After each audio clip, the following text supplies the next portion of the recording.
Chapter 16 Warren Performs. Now the air began to be warm and the sun to shine. One day, when the three adventurers were in the woods hunting for Arbutus to take the teacher, they heard a roaring in the river. "The ice is going out," said Tom. "Let's go and see." They ran to the river bank and stood together watching.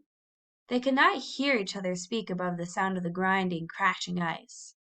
By evening the ice had piled itself in places as high as the tavern at Dunville. The tavern on the other side of the river was cut off from the town entirely. In summer, a ferry plied between the two banks, and in winter folks crossed on the ice. But now the two banks were separated by a great jam of ice that groaned and creaked and made its slow way down to larger rivers. "It won't be long now until the little steamer comes again," said Mrs. Woodlawn with a smile.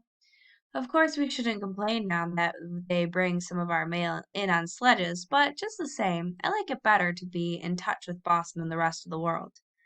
Children, what should you think of having your cousin Annabel from Boston here to visit you this summer? Her parents have been talking of letting her make this journey for some time. She could go by the steam cars to St. Louis, visit Uncle Edmund's folks, and come here by boat. I think I'll sit down and write them this very day. What's she like, Mother?" "Oh, I haven't seen her for years, of course, but she was a darling little girl and very accomplished. She's not so old as Clara, nearer Caddie's age, I believe, but, well, she's been reared as a lady, and will be nicely finished, I am sure." "Oh, that kind of girl," said Tom. Caddie's heart, which had undergone a certain disagreeable chill at Mother's "but well, she's been reared as a lady," warmed pleasantly again at the deep scorn in Tom's voice. Tom was more than a brother, he was a friend. However, the whole family looked with interest and a sense of expectation at the letter which Mother wrote and directed to Miss Annabel Gray of Boston. It stood upon a shelf in the parlor for many days, waiting for the little steamer to come and take it. Before the ice went out, Father and Robert Ireton had gone through the woods adjoining the farm and tapped the sugar maple trees. This was a delightful business to Tom, Caddie, and Warren, who made the rounds of the sap buckets in the afternoons after school, and felt they were chiefly responsible for the maple syrup that was so good on Mrs. Conroy's hot cakes. And now vacation loomed delightfully ahead. The winter's term of school was almost over, and Miss Parker would go and teach the children of Durand their ABCs and multiplication tables for 3 months. The last day of school was to be a speaking day, with songs by the school and recitations by some of the pupils. Caddie and Warren both had pieces. Caddie's was a very noble one, beginning, "A traveler on a dusty road strewed acorns on the lea, and one took root and sprouted up and grew into a tree." The poem went on to say that, as carelessly tossed acorns may grow into great oaks, so may little words and deeds of kindness grow into great and beautiful things. Under Mother's coaching, Caddie had practiced it with gestures and a fine Boston accent, and it was quite perfect. But everyone felt a little doubtful of Warren. His piece was so short that it seemed impossible that he should be able to forget it or mix it up in any way. But Warren was not gifted as a public speaker. He said it over and over as he went about the house. "If at first you don't succeed, try again. That's easy, isn't it? You don't think I'll forget it, do you?" "Of course not, Warren," said Caddie. "Just don't get stage fright, that's all." "What's stage fright?" asked Warren in a worried tone. "Oh, just being scared when you have to get up and see so many eyes looking at you." "You won't have time to get scared with a piece as short as that," laughed Tom. Then he struck in a dramatic attitude and declaimed, "If at first you don't fricassee, fry a hen." This struck Warren as tremendously funny, and he went about the house giving Tom's version of the piece as often as he gave the correct one. On the morning of the speaking day, the sky was full of black clouds. There was a heavy stillness in the air, with an occasional drop of rain and a rumbling of distant thunder.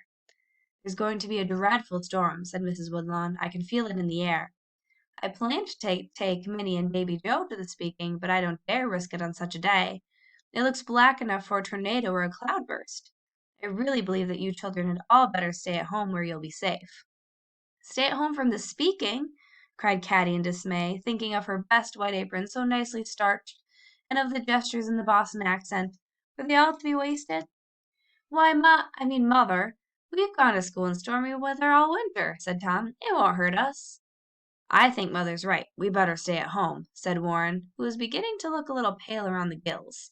Ever since he had arisen that morning, the air about him had been filled with muttered try agains, and sometimes with fry a hens, which slipped out inadvertently. "I'm going," said Hetty stoutly. Well, well, go along, said Mrs. Woodlawn, but I'll keep the little ones at home. So away the four Woodlawns trudged to school. The schoolroom was decorated with evergreen branches and a loop of faded bunting, and the children were conspicuously starched and clean. Miss Parker herself had on a shiny black silk apron instead of the usual one of speckled calico. A few of the Dunville parents sat on benches at the front of the room, looking self-conscious and important. Caddie's heart began to beat a little faster, but not so much for herself as for Warren, whose face wore a look of dark foreboding. Could one possibly forget a piece so short as his? Wondered Caddie uncomfortably. Then she heard Miss Parker calling her name, and she got up without any hesitation, mounted the platform, and made the neat curtsy Mother had taught her. A traveler on a dusty road strewed acorns across on the lea, and one took root. It went off perfectly, gestures, Boston accent, and everything.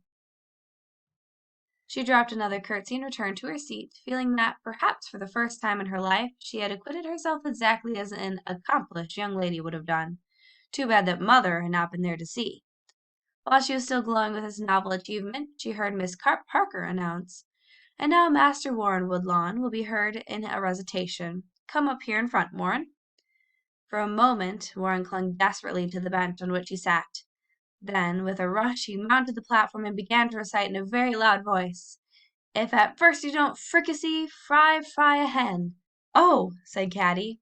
"Oh!" said everybody else, in various degrees of consternation and amusement. The titters spread into a roar of laughter. "Warren Woodlawn," said Miss Parker grimly, "you will please stop and see me after school." She rapped on her desk with her ruler, and silence was restored. But what a merry silence, for everyone except Warren and poor, outraged Miss Parker. The whoop and hurrah which school always let out for the term was somewhat spoiled for Tom and Caddie and Hetty.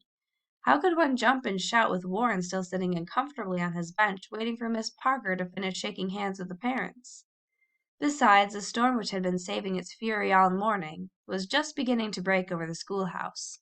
There were gusts of wind and rain, and clap after clap of thunder, with jagged streaks of lightning in the dark sky. The children scattered for their homes more quickly and silently than usual. Tom, Caddie, and Hetty stayed in the cloakroom waiting for Warren. "Golly, I wish she'd hurry up," said Tom. "We're going to get a good ducking before we get home if she doesn't." "Let's go in," said Caddie. Cautiously they pushed the schoolroom door and entered the room, which was now deserted except for Warren and Miss Parker. "Now, Warren," Miss Parker was saying, "I give you one more opportunity to say your piece correctly. Now go ahead, do." Warren, his face very red, his hands very much in the way, began to mumble the famous piece. But all that would come out, try as he might, was fry a hen. Ominously, Miss Parker reached for her ruler.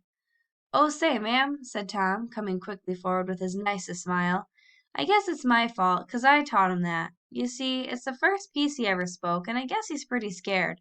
I hope you'll forgive him and lay the blame on me." Miss Parker laid down her ruler with a sigh of relief. "Well, well," she said, "it's the last day of school. Run along now, all of you."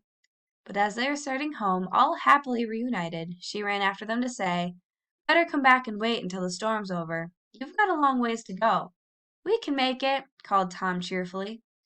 "Mother'll worry if we're late. Goodbye, Miss Parker." "Goodbye, goodbye, goodbye," called the other three. "Goodbye," called Miss Parker.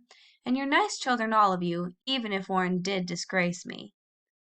Before they had gone half a mile, the storm broke with all its strength. Lightning and thunder crashed and flashed together in a perfect fury. Stunned by the force of it, the children ran for shelter under the great oak tree that marked the halfway point between home and school. Its branches lashed and creaked, but it was something sturdy to cling to. Caddie and Warren and Hetty clung together under the tree, but Tom urged them on. "Let's get home," he shouted. "Let's run for it." "Oh, please let's wait here," begged the others. "No," cried Tom. "We've got to get home. Come on, every one of you." When Tom made up his mind, the others followed him. Shielding their faces, they dashed out of the shelter and along the road. Crash! Bang! There was a blinding flash, and something hurled them onto the ground. Dazed and crying, they picked up themselves and looked back. The oak tree had been split in two by lightning. Another moment under its shelter, and all of them might have been killed. How they ran that last half mile! No one had ever run it so quickly before. Even Hetty could not outstrip the others to be the first to tell. Breathless and wild-eyed, with wet and muddy clothes, they rushed into the kitchen. "Mother!" they shouted all together. "Mother, listen! What happened to us?"